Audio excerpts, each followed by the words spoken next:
A Civil War group claims the city of Muskego is dishonoring its own veterans. They believe controlled burns at the cemetery is leaving scorch marks on the soldiers' gravestones. Julia Fellow is live from the cemetery that's causing concerns. Julia.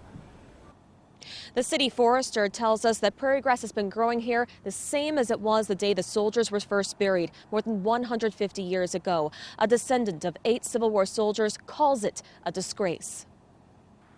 Blink and you'll miss Muskego's Luther Park Cemetery off a quiet road on Highway 00. It's a shame and a disgrace. Sons of Union veterans of the Civil War member Jeffrey Graff showed us where 2 Civil War soldiers are buried amongst prairie grass. Jonathan Smiley was with Wisconsin's 22nd Infantry.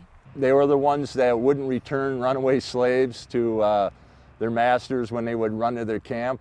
And Lieutenant Homer Clark died in battle during the Civil War. He gave his life and everything to his country, and this is how the city of Muskego treats him. He showed us what's left of their fragile headstones and can't believe they have been able to withstand controlled burns for decades. There's scorch marks on the backside.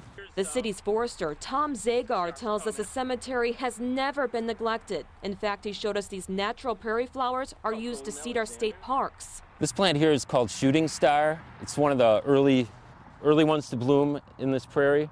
And believes the headstones are not damaged from the annual controlled burns. The Potawatomi Indians would have been using fire in this area. Graff says it is more important to protect our former soldiers, not plants. Say enough, and I'm going to challenge the city of Muskego on this travesty. Both Graff and the city forester have exchanged letters in this past week. Graff tells me next he plans to talk to each city alderman in person. Live in Muskego, Julia Fellow, today's TMJ4. 2 very different opinions. Julia, thank you.